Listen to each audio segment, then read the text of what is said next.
morning, everyone. Today we're going to be working on one of those 3 projects that I said we needed to do when we were milling the lumber. We have 3 projects that we're going to be working on. Today we're working on one of them. We've actually been working on it for the last few days, trying to prepare to get ready to use the lumber. What we're doing is, as you all know, spring is coming, if not already here. It's very hot here. Yesterday it was 83 degrees. Today I think it's supposed to be 73. So I got my seeds started for the garden. I started some tomatoes, peppers, some herbs, stuff like that. I haven't got all my seeds started. But the problem I have when I start seeds is that I have to start them in my bedroom, because the bedroom is the only building that we have that is warm 24/7, because we sleep in there and Mikey's in there doing school and all that. So I have grow lights in there which come on early in the morning, go off late at night. And the bedroom, our side of the bedroom, is a 10 by 12, so it's pretty small, and we have all these lights in there that come on early in the morning and wake us up. So I want to get the seedlings outside. Now, if y'all remember, or if any of you guys watched the video that I made of the cheapest greenhouse ever, that is this greenhouse. And this greenhouse lasted us for over a year. But the top now, all of the plastic on the top from the sun has just worn away, flaked off. So now the rain and everything just goes straight through it. I don't know how to buy another top. I don't know that I would if I did know how to buy one. Maybe if it was super cheap, but to me it's not worth it. Right now we have our young chickens in here because they were going up in the garden into my garden beds. They're all hiding behind the table over there in the shade. But they were going up into the garden beds where I'd started lettuce, stuff like that, and they were digging it all up. I had started some peas and they dug it all up. So they're locked up now to keep them out of the garden. I tried putting them in the barnyard with the rest of the chickens. Within an hour they were back out and back up in the garden. So this greenhouse, it was a good deal for the time that it lasted us, and it'll still work for a chicken coop. We're going to be taking the top off so that they have a lot more air. But the first project we're doing with our homemade lumber is we're going to build a little seed starting greenhouse, or hoop house, high tunnel, whatever you want to call it. It's not going to be heated, so it's not really a greenhouse. But we started working on the base here. This is 10 feet long, 6.5 feet wide. It's got some corner braces. Now we did this yesterday. I wanted to get this part put up and kind of level it up off the ground a little bit. Everywhere here on our property is a hill. You can find some really small flattish areas, but it's all hilly. So I want to get this built. Once it's built, I don't think it'll matter if it's on a hill, but I kind of wanted it up sort of level while we build it. So we did get the base put together, nailed together, and leveled up just a little bit so that we can build on it today. We also built one of the wall rafter units, just to be sure we know what we're doing. Now, I did find a picture on Google of a little greenhouse like this, and that's what I'm going off. They didn't have specific instructions on your cuts or anything like that. It was just a picture, and I figured I could figure out how to do it. So it's a very small greenhouse. This is our first wall and rafter unit. We're going to build 4 more, so this will have 5 wall rafter units down the length of it. We still have to come up with doors. I have an idea on how to build a door, which I probably won't do on camera because, again, it's one of those things I have never done. I'm going to be using a biscuit joiner, and I have never used one. I've never held one, so I don't know that I really want that on camera right now. A lot of this building stuff is new to me, So, you know, sometimes you just got to experiment, and you really don't want the camera going while you try stuff out and figure out how it works, because that wouldn't make a very interesting video. So anyways, we're going to head over to the shop and we're going to get all the pieces cut up and put them together, and we'll build this thing. I did buy some 6mm plastic to put over the top of it. It's not quite big enough, but we're gonna see what we can do about that. So let's go get some parts cut up. Something else that we got done in order to prepare to build this was we made these gusset plates.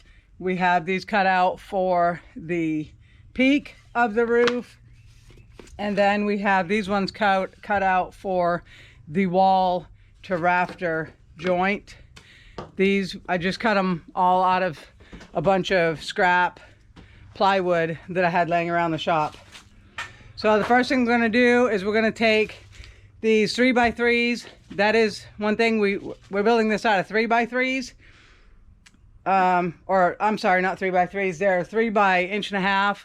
They were supposed to be 2x4s. We didn't have enough of the log left after we were cutting some of the other lumber to make them 1.5 inches by 3.5 or 3 3/4, whatever it's supposed to be. So they ended up 3 by 1.5 inches, which is totally fine for this. We don't get any snow. There won't be a load on the roof. So it's just 6mm plastic going on it. And I think it'll be plenty strong enough. Okay, so the first thing we're gonna do is we're gonna cut these to length. We need to square up the ends and cut them to 3 foot 6 1/8 inch.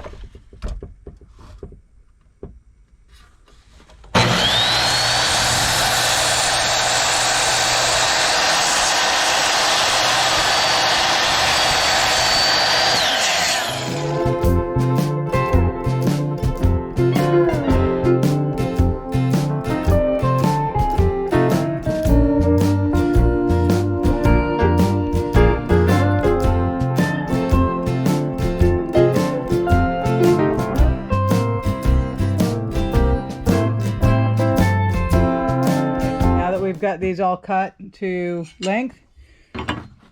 I decided on a 412 pitch for this roof because, as I said, we don't get any snow here. I'm going to set the square on here and turn it until my 4 lines up on the edge of my board, and then this gives me the 412 pitch that I need.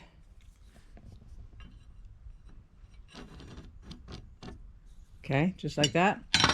But to make this easier so that I don't have to cut, or I don't have to mark all these boards and cut them out with a skill saw or whatever, yesterday I took the time to set up my table saw so that my miter gauge is set up at the right angle I need to just go ahead and cut these off.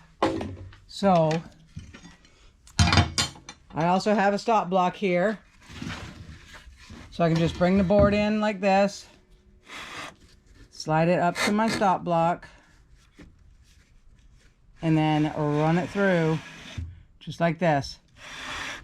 Okay, so I'm going to do that to all of these boards now.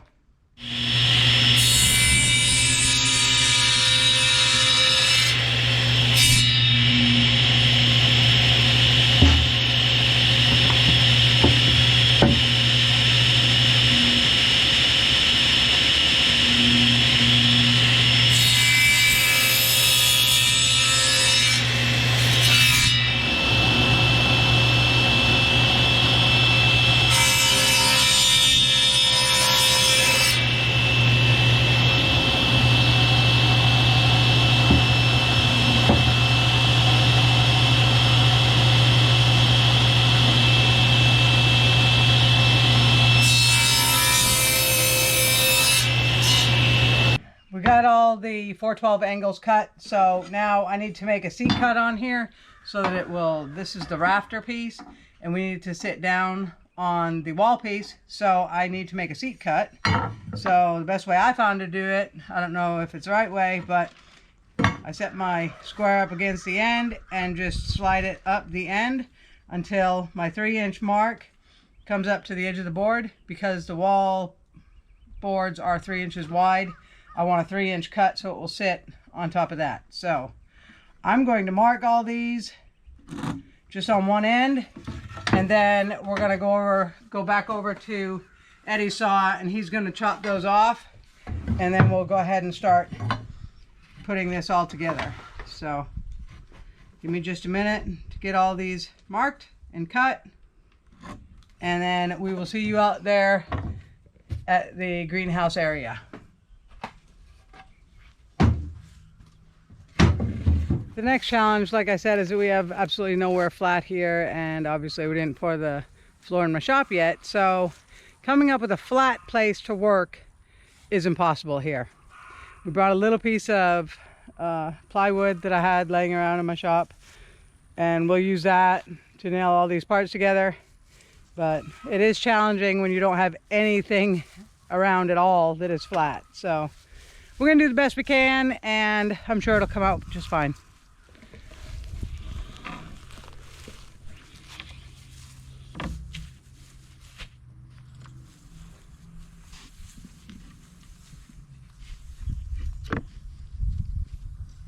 Can't kneel on my board until I get it all set.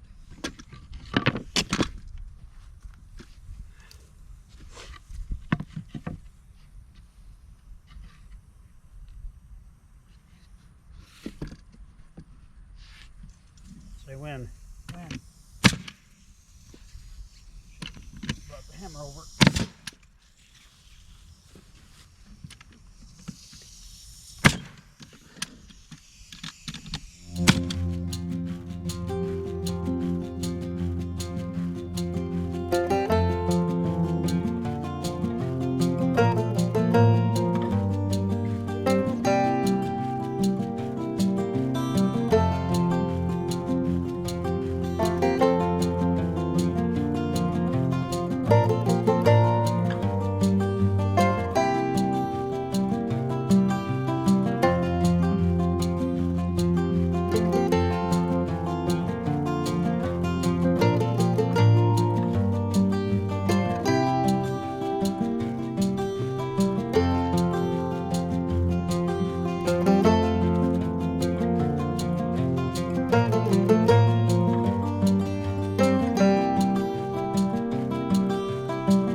Alrighty guys, there you have it. Now, if I played music through this whole video, it's because we were getting very frustrated with trying to work on this hill and nailing the gusset plates on. It's a pain in the butt. We really need a shop floor, something that's flat and level that we can work on. Building anything around here right now is really difficult without having a flat area. But we got all the framing up. It's nice and sturdy. I'm hoping the wind won't blow this away. If we have any problems, we will stake it to the ground like we did with this greenhouse. But I don't think it's going to go anywhere. The peacock pen fell over, but it was wide open on one side, so the wind was able to get in there and push it. This will be enclosed with plastic, so I don't think it's going to go anywhere. Anyways, if you guys keep your eyes open for the next video on this, it'll be part 2. We will frame up the doorways and put the plastic on it. We have some old carpet padding. We're going to cut that into strips and run it along the tops of the rafters so that it doesn't eat into the plastic and tear it. So that will be in part 2. For now, we appreciate everybody watching, and we'll see you next time.